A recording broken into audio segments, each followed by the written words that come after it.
hit that next target, and I'd mentioned MANT International as a symmetrical triangle here, huge symmetrical triangle with negative and bearish divergences that had continued to construct since November and October of last year, 2021.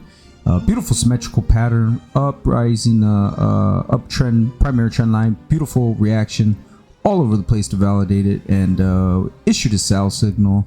And really what would happen was we had broke down here, put in a sell signal, decent looking sell signal, started to do sell off below this 85.51 price support here.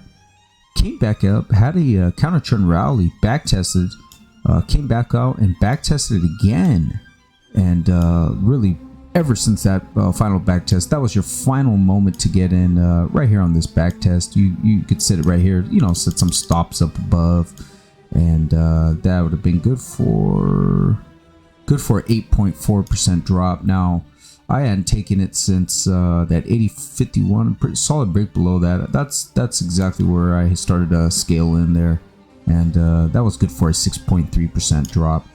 Hit my next target right at that 80.78 price support, and I had mentioned it was going to coincide with that 200-day moving average now, and we've effectively put in and punctured a beautiful looking death cross pattern here.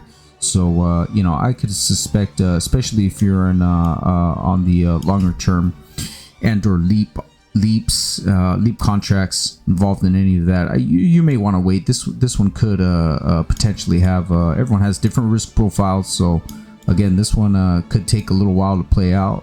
You know, each candle representing a day off this daily time frame. I usually trade mostly off the daily time frames and longer term, you know, setups. But again, that's a beautiful reaction here. We did have that reaction yesterday, right off that 80.78, and we've effectively closed right below it here on the here on Friday.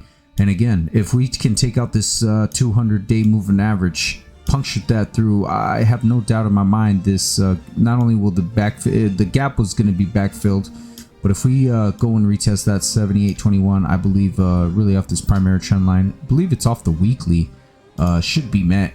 Yeah, off the weekly here, off the 2016 lows here.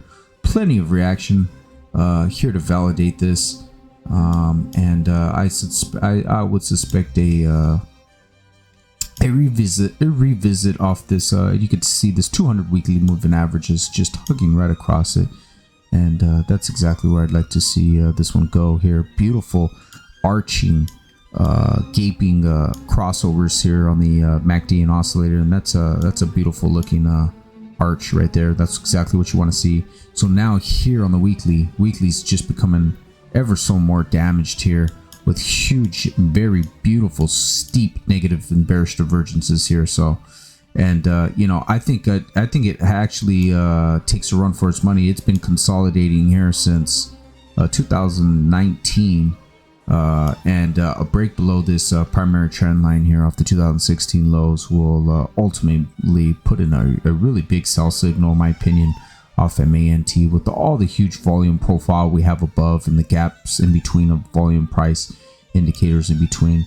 I believe some pretty heavy drops could be met here. And here's this benefit of the doubt secondary trend line off the 2004 lows here, and that's where I think you know, ultimately there's a chance it could go if we took out that first primary trend line. So we'll see what happens, and I'll keep you updated if I see anything, any new developments transpire.